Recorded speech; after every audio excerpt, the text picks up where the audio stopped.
In this section, we're going to talk about the psychology of money. There's a little joke that a group of people is waiting at the bank to do all kinds of transactions, get money and so on. All of a sudden, two robbers come in.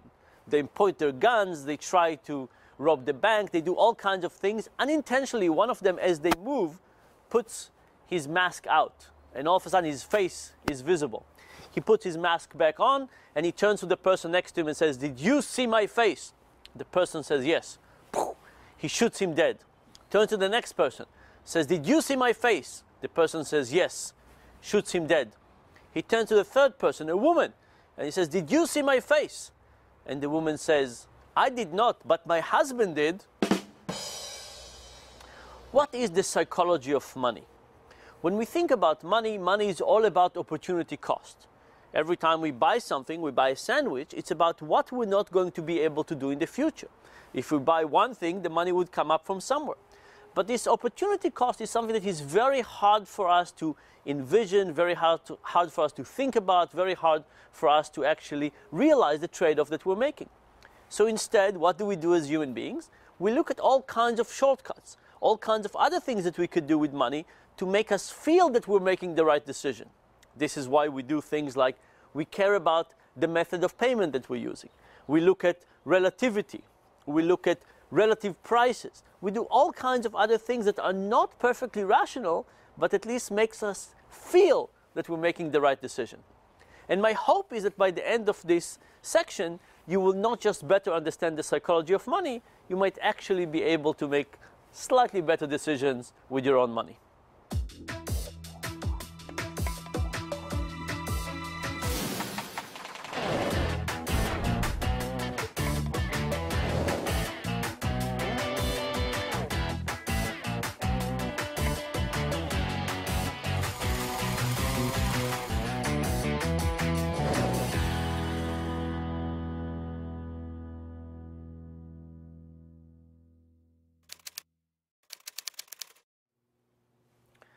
Hi, today I want to talk a little bit about the psychology of money. Now, this might seem strange because after all, we use money all the time. We use it day in and day out, over time, lots of kind of payments, cash, credit cards, and so on. And because we use it so much, we might think that we're experts in using money. But I want us to question this. I want us to go back a little bit, and I want us to ask, do we really understand how money works? Do we really kind of figure out how it works, what kind of tricks it have, how we use it, how it influences what we're willing to do? But before we say some bad things about money, my mother always told me that it's always nice to say something good to start with. So let's talk about some good things. So money is an incredible invention. Just think to yourself, how would the world look like without money? We would probably have to do barters all the time. We might grow broccoli, and somebody else might raise chickens, and we would have to take our broccoli and go to the chicken farmer and try to trade how much broccoli for how much chicken. Do they want some broccoli today or not?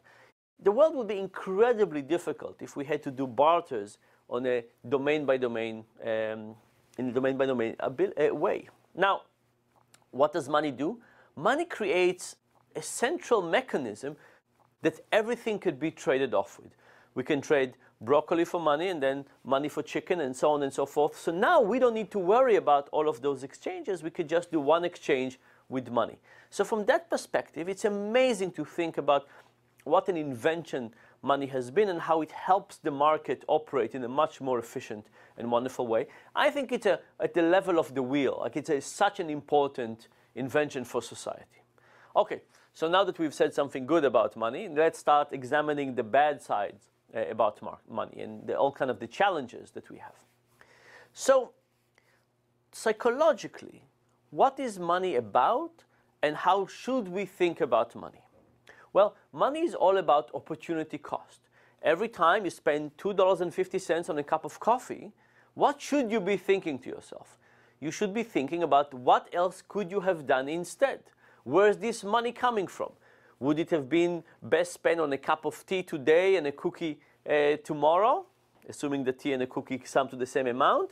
Should you save it for a long time and go to the movies in 15 years, or maybe buy a slightly different stereo in 35 years from now? Every time you're buying something, It's about what are you giving up and what else could you do if you did not take this action. Now, of course, thinking about money this way is incredibly difficult. You can ask yourself, when was the last time that you thought about opportunity cost, that you made those trade-offs? In fact, we went to a Toyota dealership a few years ago.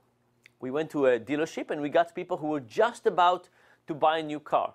And we said, please tell us, what are you giving up?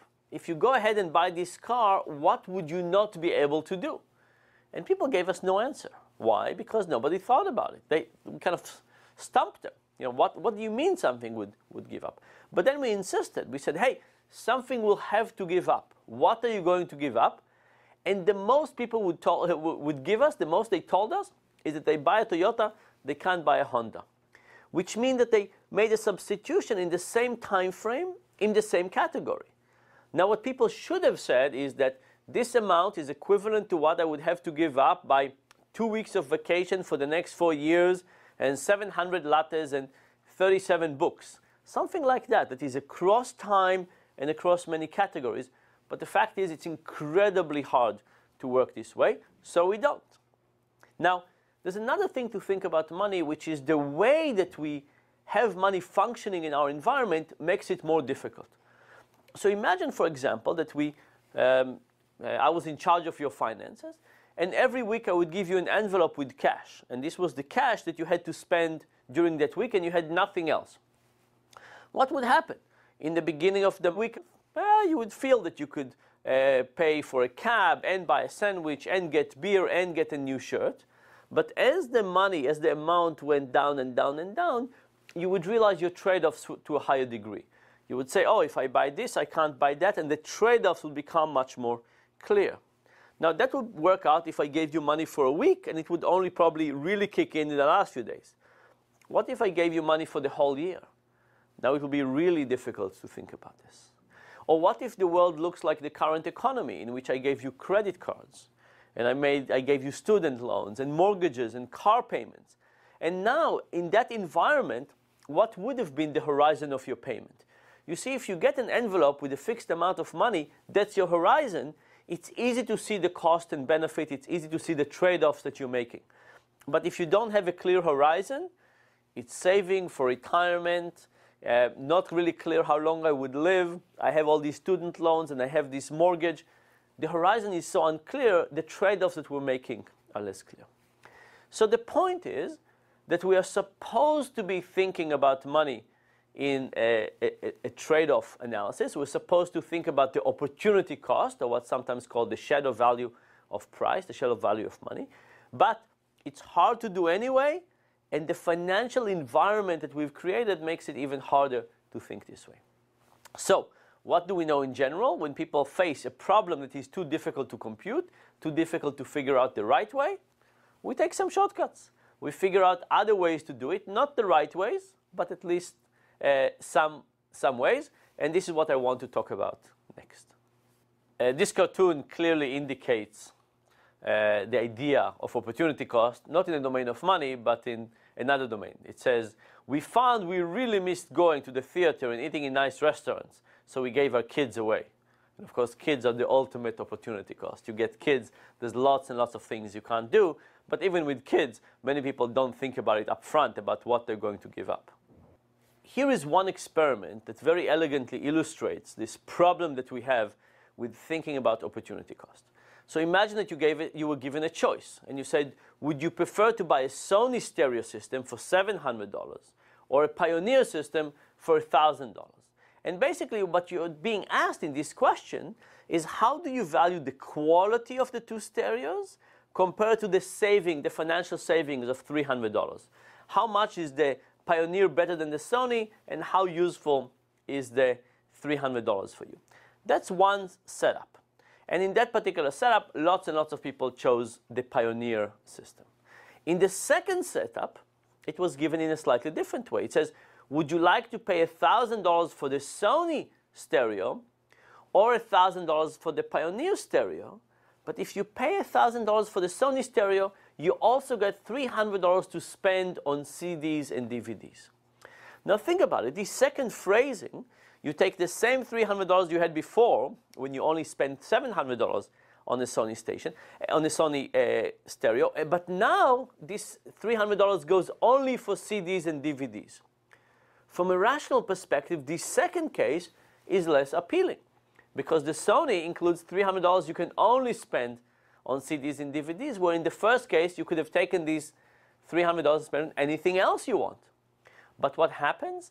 Now the Sony stereo looks even more appealing than the previous case. Why is it? It's because when you think about the representation of $300, right? Sony for $700 plus $300, this representation doesn't include a lot. It's a general fuzzy topic. What exactly am I getting with $300? But in fact, what you could do is you could take these $300 and you could make them concrete in one domain, and while generally they'll be worth less than more, now that you have one domain, you can think about them in a more concrete way, and you can actually get more excited about it. I'll give you one more example of this. Can you imagine that you like coffee? And I'm assuming most of you like coffee, and let's say that the price for a cappuccino is $3. Can you imagine that I could get you to do something for me for a cappuccino that you would not be willing to do for $3? Right? And if that's the case, and many people report that this is the case, that means that the representation of a cappuccino is somehow worth more in your mind than the representation of $3. Even though you could take the $3 and buy a cappuccino, or you could buy all kinds of other things, the representation, the hedonic value, the emotional appeal that we have from a cappuccino is higher than the emotional appeal for $3. So what this, going back to the Sony and the Pioneer example, what it suggests is that we just have money in the equation. It's not as valuable because it's about opportunity cost. It's general. We don't know how to think about it. And because of that, we could take that amount of money, make it specific, make it concrete, make it less valuable from economic perspective, but nevertheless have a higher perceived value for it, and with that, change how people make decisions.